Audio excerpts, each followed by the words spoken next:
నమస్కారం వార్తలకు స్వాగతం. ముందుగా ముఖ్యాంశాలు. కేంద్ర మంత్రి కిషన్ రెడ్డి మీడియా సమావేశం, పలు అంశాలపై వివరణ.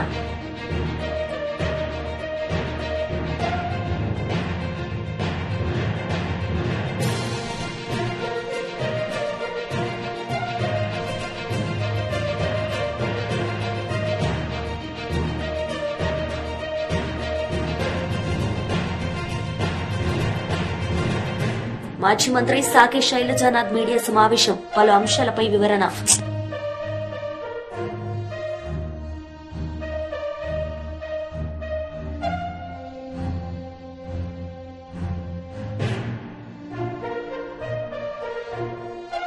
కేంద్ర మంత్రి కిషన్ రెడ్డి మీడియా సమావేశం నిర్వహించారు. ఈ సందర్భంగా ఆయన మాట్లాడారు.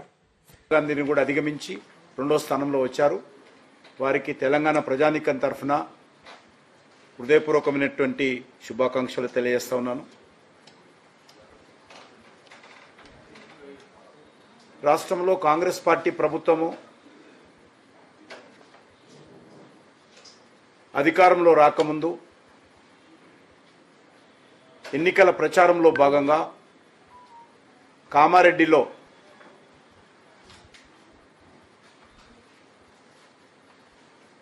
బీసీ డిక్లరేషన్ పేరుతో కాంగ్రెస్ పార్టీ అధికారంలోకి వస్తే 42% రిజర్వేషన్ అమలు చేస్తామని చెప్పి ఆ పార్టీ హామీ ఇచ్చింది.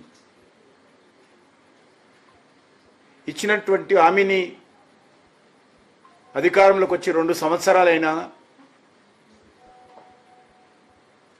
ఇంతవరకు దాని విషయంలో ఒక స్పష్టమైనటువంటి అవగాహన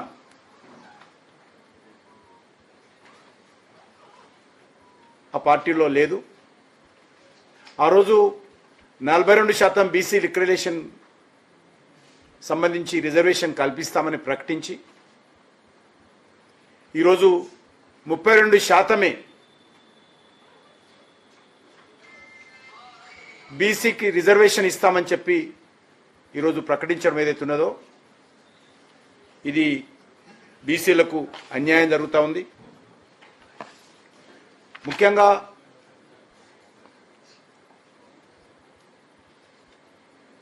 మన తెలుగు రాష్ట్రాలలో ముఖ్యంగా హైదరాబాద్ హైకోర్టు చాలా స్పష్టంగా గతంలో కూడా రాజశేఖర రెడ్డి గారు ముఖ్యమంత్రిగా ఉన్నప్పుడు బీసీ ఈ పేరు మీద 4% ముస్లింలకు రిజర్వేషన్ కల్పించినప్పుడు ఆనాడు హైకోర్టు రాజ్యాంగ ధర్మాసనం చాలా స్పష్టంగా హైకోర్టు ఫుల్ బెంచ్ ఈ రకమైనటువంటి రిజర్వేషన్ రాజ్యాంగ వ్యతిరేకము కాబట్టి రిజర్వేషన్ చెల్లదని చెప్పి హైకోర్టు 2 సార్లు చాలా స్పష్టంగా తీర్పిచ్చింది.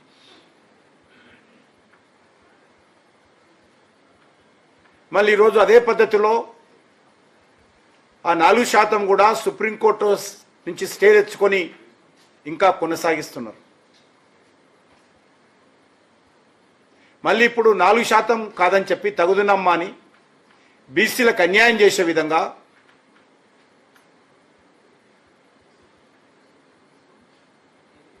నాలుగు శాతాన్ని 10%కి పెంచి ఈరోజు 42% బీసీ రిజర్వేషన్ ఇస్తున్నామని చెప్పి బీసీలను మభ్యపెట్టే విధంగా ఈరోజు కాంగ్రెస్ పార్టీ వ్యవహారం చేస్తూ ఉంది.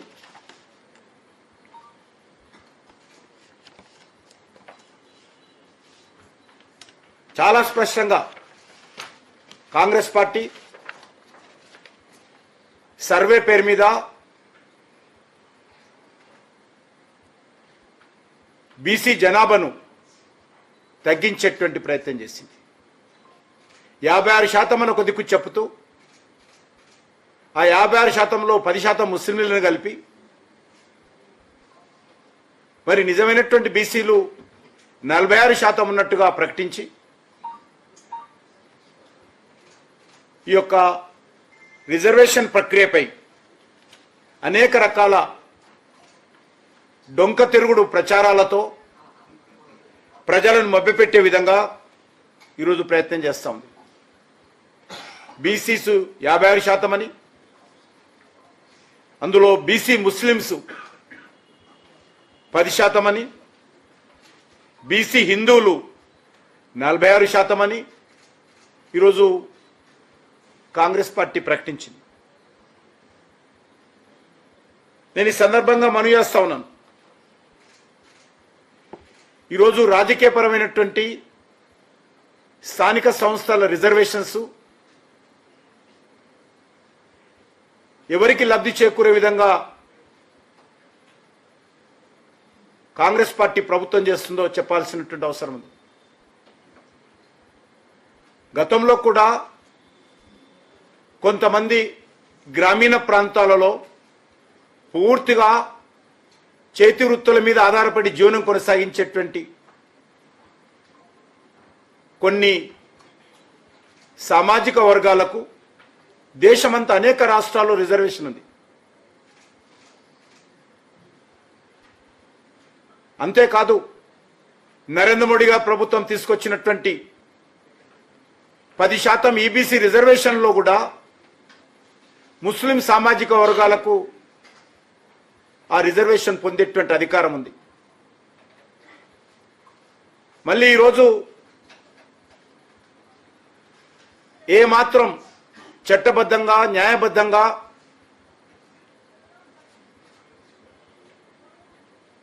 అమలుకు నోచుకోలేనటువంటి 10% ముస్లిం రిజర్వేషన్స్ ను బీసీ రిజర్వేషన్స్ తో కలిపి అమలు చేయాలని ఏదైతే రేవంత్ రెడ్డి రాహుల్ గాంధీ ద్వయం ప్రయత్నం చేస్తా ఉందో ఇది బీసీలకు అన్యాయం చేసే విధంగా ప్రయత్నం చేస్తా ఉంది. గతంలో మనకు తెలుసు జిహెచ్ఎంసీ ఎన్నికల్లో 34% బీసీ రిజర్వేషన్స్ అమలు చేసినటువంటి చరిత్ర. టీటీడీ మాజీ చైర్మన్ వైఎస్సార్సీపీ రాష్ట్ర అధికార ప్రతినిధి భూమన కరుణాకర్ రెడ్డి ఈ సందర్భంగా పలు అంశాలపై ఆయన మాట్లాడారు. తీవ్రంగా గాయపడడం జరిగింది. దీని మీద ప్రపంచవ్యాప్తంగా ఉన్న హిందువుల అందరి ఆగ్రహావేశాలను చవిచూసినటువంటి ప్రభుత్వం కంటితుడుపు చర్య కోసమని ఒక జ్యుడిషియల్ కమిషన్ను వేసింది. ఈ జ్యుడిషియల్ కమిషన్ను వేయటానికి పూర్వం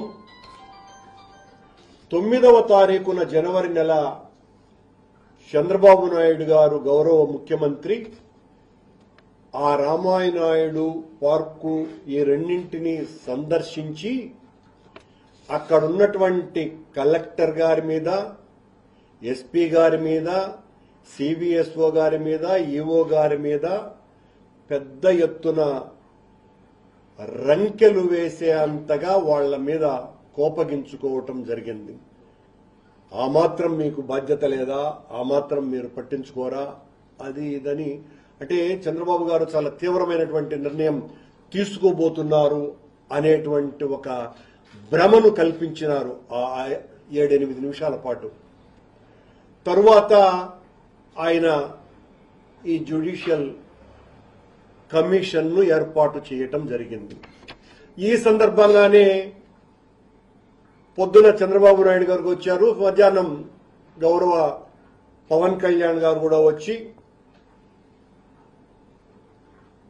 ఈఓ చైర్మన్ల మధ్యన ఏమాత్రము కూడా పొంతన కుదరటం లేదు, వాళ్ల మధ్యన అవగాహన రాహిత్యం ఉన్నది, దీనికి వెంటనే మీరు క్షమాపణలు చెప్పాలి జరిగినటువంటి దానికి మొత్తం అని ఈ రకంగా చెబితే తప్ప దీనికి మరొక గత్యంతరం లేదు అని చెప్పి నేను చెప్తున్నాను క్షమాపణలని ఆయన క్షమాపణలు కూడా చెప్పినాడు.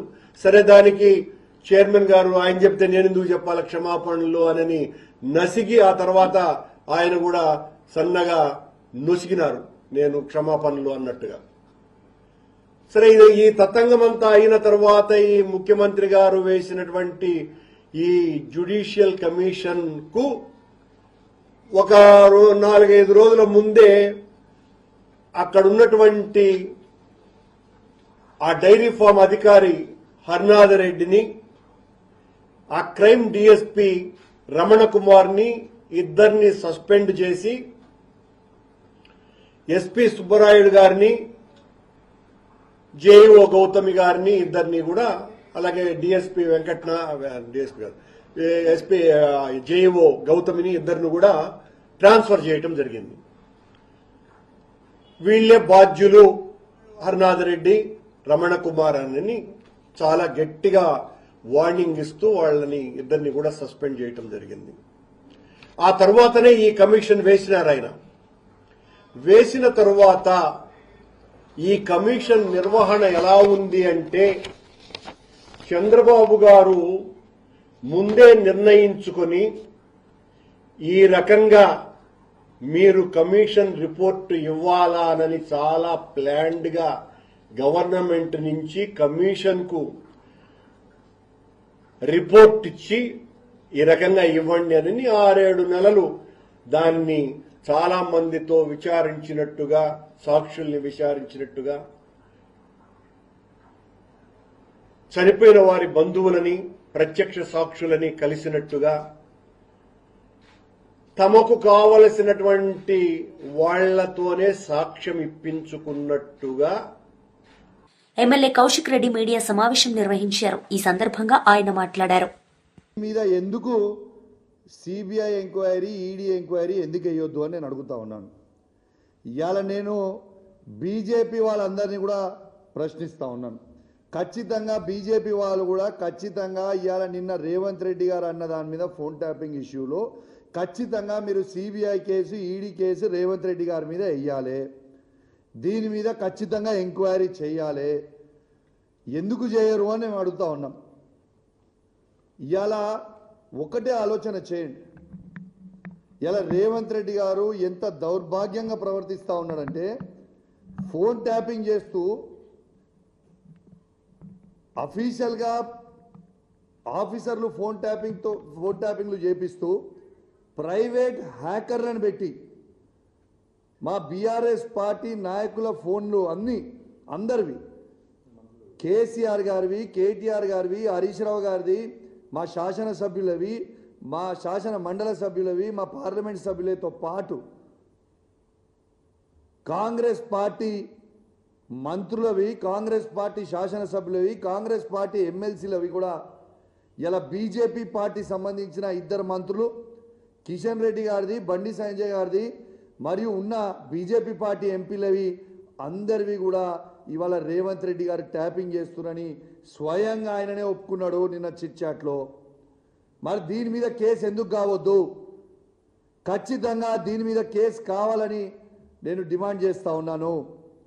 ఇవాళ ఎన్ని రోజులు అబద్ధాలు ఆడతావా? అసలు రోజు ఒక డ్రామా.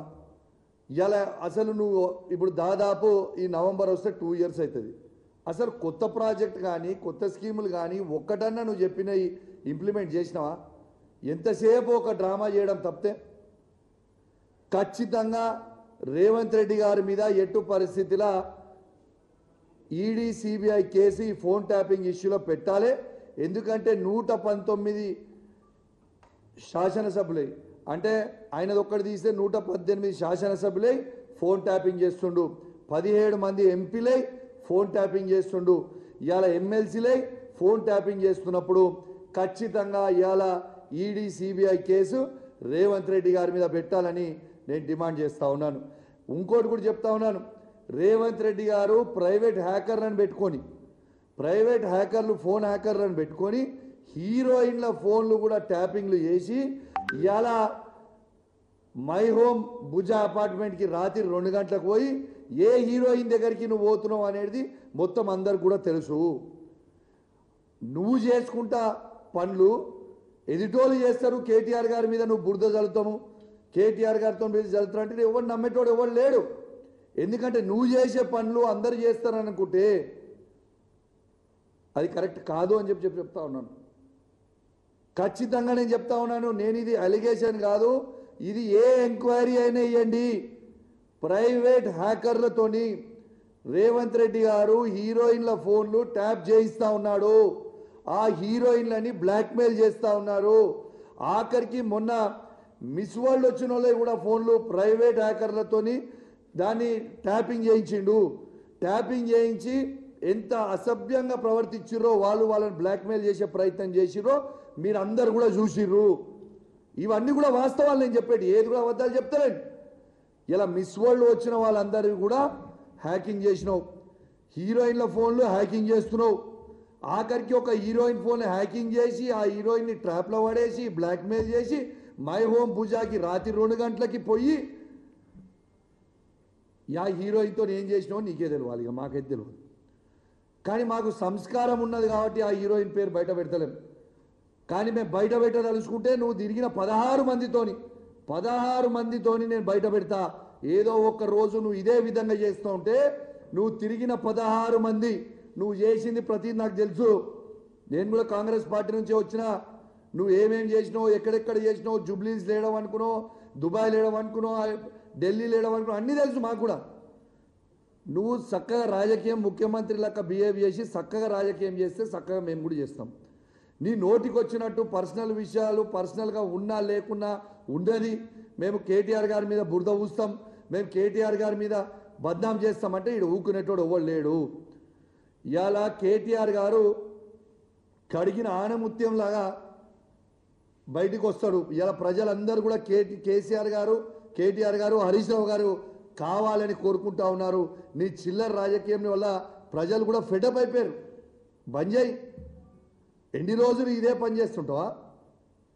నేను మళ్ళీ చెప్తున్నా, ఇవాళ రేవంత్ రెడ్డి గారు ప్రతి యాక్ట్రెస్ కూడా చాలా జాగ్రత్తగా ఉండాలి. మీ ఫోన్ రేవంత్ రెడ్డి గారు హ్యాక్ చేస్తూ ఉన్నారు, బ్రోకర్లను మధ్యలో పెట్టి ఆ బ్రోకర్లతోని మళ్ళీ మీకు ఫోన్లు చేసి మిమ్మల్ని ఇబ్బంది పెట్టే ప్రయత్నం చేస్తూ ఉన్నారు. కానీ మీరు ఎవరు కూడా అధైర్యపడాల్సిన అవసరం లేదు. వాడు ఎంత చిల్లరగా చేసినా కూడా ఖచ్చితంగా మేము అండగా ఉంటాం మీకు ఇబ్బంది వస్తే. ఇంకోటి కూడా చెప్తా ఉన్నాను, మీరు ఈ పిటిషన్ చూడొచ్చు. ఫోన్ ట్యాపింగ్ అంటాడు.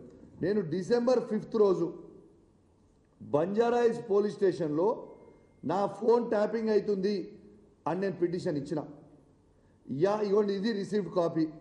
నా ఫోన్ ట్యాపింగ్ రేవంత్ రెడ్డి గారు, ఇంటెలిజెన్స్ ఐజీ అయిన శివధర్ రెడ్డి గారు ఇద్దరు కలిసి నా ఫోన్ ట్యాపింగ్ చేస్తున్నారు, ఖచ్చితంగా దీని మీద ఎంక్వైరీ చేయండి అని నేను December 5th నాడు నేను చేసిన పిటిషన్కి.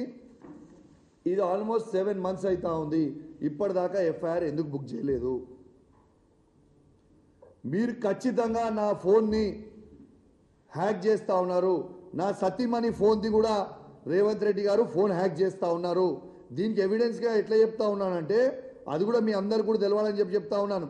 మొన్న నన్ను అరెస్ట్ చేసిన రోజు మా కమ్యూనిటీకి వచ్చి సీసీ కెమెరాలు మొత్తం కూడా అన్యాయంగా చెక్ చేస్తూ ఉంటే ఇవాళ అక్కడ ఉన్న మేనేజర్ ఆ రోజు నేను కూడా లోకల్లో ఉన్నా, వాడు ఇంటికి రాకుండా చెక్ చేస్తూ ఉంటే అక్కడ ఉన్న మేనేజర్ నా సతీమణికి ఫోన్ చేసి ఆడ ఏం చేస్తున్నారో వీళ్ళు చెప్తా ఉంటే 2 నిమిషాల లోపలనే అక్కడికి వచ్చిన సిఐ ఆ మేనేజర్కి ఫోన్ చేసి నువ్వు మేడంకి ఎందుకు ఫోన్ చేస్తున్నావు, మేము ఇక్కడ ఏం చేస్తున్నామో ఎందుకు చెప్తున్నావు అని చెప్పిండు. మరి ఆయన నా వైఫ్కి ఫోన్ చేసింది ఈ పోలీసు వాళ్ళకి ఎట్లా తెలుసు? అంటే ఫోన్ హ్యాక్ చేస్తున్నట్టే కదా నా సతీమణిది. ఎంత దుర్మార్గుడు రేవంత్ రెడ్డి అంటే భార్యాభర్తలు మాట్లాడుకునేది కూడా దౌర్భాగ్యం. ఆయన భార్యాభర్తలు మాట్లాడుతుంటే ఆ మాటల్ని ఇంటా ఉన్న దౌర్భాగ్యుడు ఇలా రేవంత్ రెడ్డి గారు అని చెప్పక తప్పదని చెప్పి ఈ సందర్భంగా తెలియజేస్తా ఉన్నాను. ఇలా నేను నా సతీమణి మాట్లాడుకునేది మొత్తం కూడా ఇంటా ఉంటే నేను ఇది ఎవిడెన్స్తో సహా చెప్తా ఉన్నాను. ఉట్టి నాదే కాదు, ఈవెన్ సంజయ్ గారు సతీమణిది, ఉన్న మా వివేక్ గారు సతీమణిది, మా శాసనసభ్యులు శాసన మండలి సభ్యులు వాళ్ళ భార్యలే కూడా ఫోన్ ట్యాపింగ్ చేస్తూ ఉన్నాడు రేవంత్ రెడ్డి. ప్రైవేట్ హ్యాకర్లను పెట్టి మరి హ్యాక్ చేస్తూ ఉన్నాడు. ఇది ఎంతవరకు కరెక్ట్ అని చెప్పి మేము అడుగుతా ఉన్నాం. Is this right? అసలు ఒక ప్రైవసీని నువ్వు ఫోన్లు మాట్లాడితే నువ్వు వినడం ఏంటిది? ఇంకో ఎవిడెన్స్ కూడా చెప్తా ఉన్నా మీకు. ఇలా నిన్న కాక మొన్న 2 మంత్రులు మాట్లాడుకున్న మాటలు, ఆ 2 మంత్రులు ఫోన్లో మాట్లాడుకొని వాళ్ళు ఈయనని ఎన్ని రోజులు మనం భరించాలి, వాళ్ళన్న ఆ మంత్రులు మాట్లాడుకున్న సంభాషణ ఏంటంటే ఈ పొట్టోని మేము ఎన్ని రోజులు భరించాలి, ఎన్ని రోజులు భరిద్దాము అని వాళ్ళిద్దరు మాట్లాడుకున్న చర్చని నెక్స్ట్ డే రోజు ఆ మంత్రుల ఫోన్ కూడా ట్యాపింగ్ చేస్తున్న ఇంత తర్వాత ఇంటెలిజెన్స్ రిపోర్ట్ ముఖ్యమంత్రి గారికి పోయిన తర్వాత ఇంకొక మంత్రిని ఒక మంత్రి ఇంటికి పంపించి ఆ మంత్రిని ఇంటికి పిలిపించి నేను ఏం చేసినా నా తప్పేమున్నది, మీరు ఎందుకు చేస్తున్నారు ఇట్లా, నన్ను ఎందుకు భరించాలని అంటున్నా అన్నది రేవంత్ రెడ్డి పిలిపించి మళ్ళా ఆ మంత్రిని ఇంకొక మంత్రితో పంపించి ఆ మంత్రిని పిలిపించి సీఎం ఆఫీస్ ఆయన ఇంటికి తీసుకుపోయి వాళ్ళు సీఎం ఆఫీస్లో ఏం మాట్లాడతారు, నేను చేయలేను నువ్వు మాట్లాడేదంటే మిస్టర్ మినిస్టర్ నా పని ఏముంది, నా పని మీ మంత్రులది ఎమ్మెల్యేలది ఫోన్ ట్యాపింగ్ చేసుకొని నేను ఇంటనే ఉంటాను, నేను చేయాల్సింది మా ఇంటర్వ్యూ అదే పని చేస్తున్నా, మీరు మాట్లాడేది ప్రతిదీ వింటా అన్నది ఇది రేవంత్ రెడ్డి బరాబర్ అన్నాడు ఆ మంత్రులతోని. నేను చెప్తుంది ఫ్యాక్ట్. మరి ఖచ్చితంగా కేసు పెట్టాల్సిన అవసరం ఉంది కదా.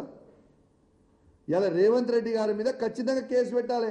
ఇలా సిట్కి వాళ్ళని పిలుస్తుండు వీళ్ళని పిలుస్తుండు ఫోన్ ట్యాపింగ్ అవుతుందని బరాబర్ మా బీఆర్ఎస్ పార్టీలు ఉన్న ఎమ్మెల్యేలను కూడా పిలువురి సిట్కి, మా ఫోన్ ట్యాపింగ్ అవుతుందా లేదా మేము కూడా కంప్లైంట్ ఇస్తాం సిట్కి.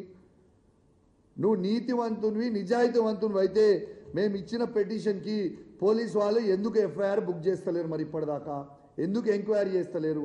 మా నాయకుల మీద మాత్రం పిటిషన్ ఇస్తే ఒక్క నిమిషంలో బుక్ చేస్తారు కేసులు.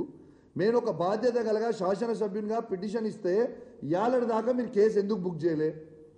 దీనికి జవాబు చెప్పండి. మీరు నోటికి వచ్చినట్టు మీరు మాట్లాడితే రేవంత్ రెడ్డి గారు మేము ఊకునే ప్రసక్తే ఉండదు.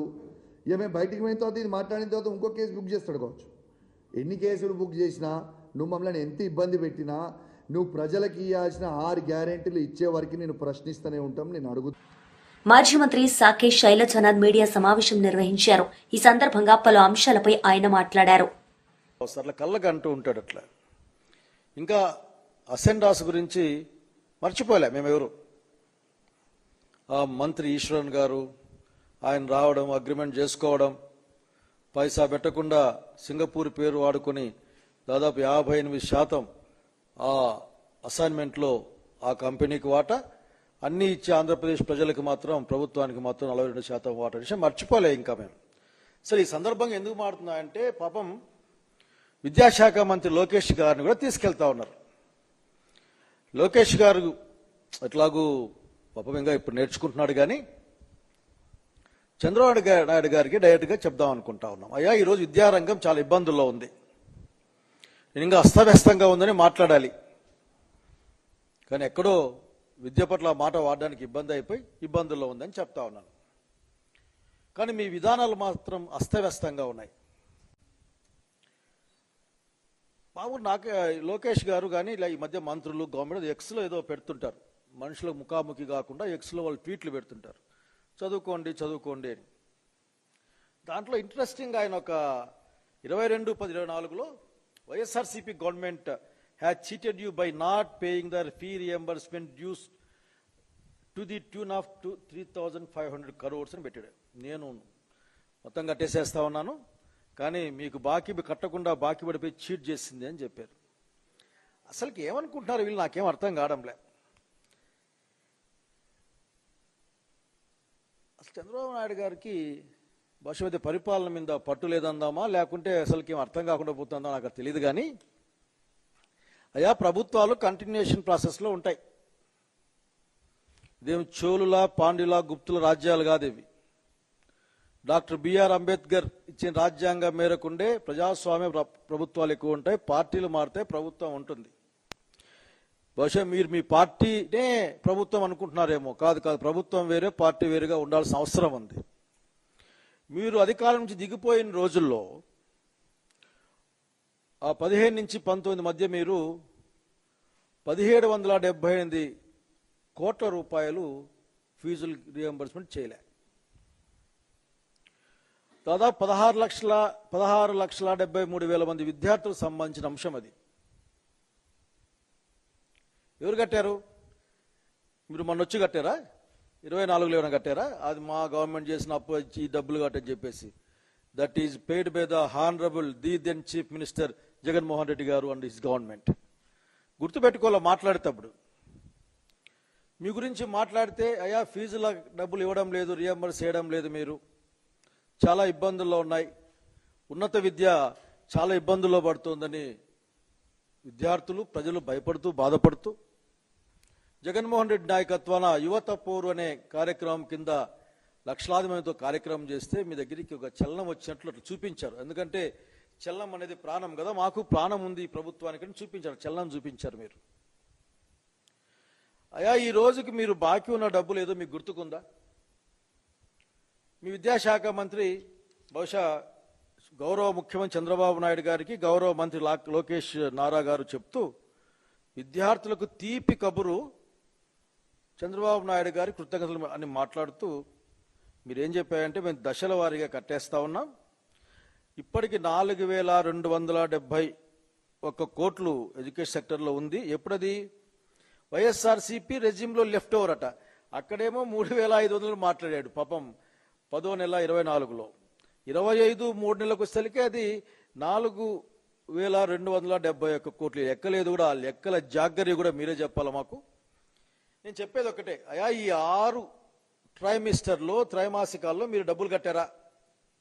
ఇన్ని మాటలొద్దు. ఫీ రియంబర్స్మెంట్ ఇచ్చారా? మీరు ఇవ్వలేదు. ఇప్పటికీ 6 త్రైమాసికాల కంటే దాదాపు 1.5 సంవత్సర కాలానికి 4,200. వార్తలు ముగించే ముందు ముఖ్యాంశాలు మరోసారి. కేంద్ర మంత్రి కిషన్ రెడ్డి మీడియా సమావేశం, పలు అంశాలపై వివరణ.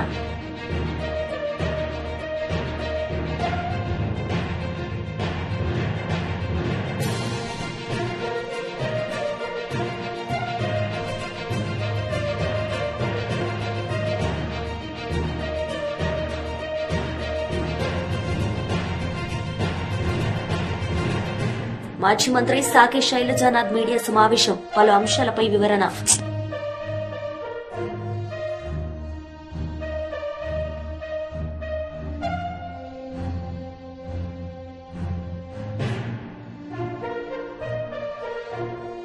ఈ వార్తలు ఇంతటితో సమాప్తం. తిరిగి ప్రసారమయ్యే వార్తల్లో మళ్ళీ కలుద్దాం. అంతవరకు సెలవు. నమస్తే.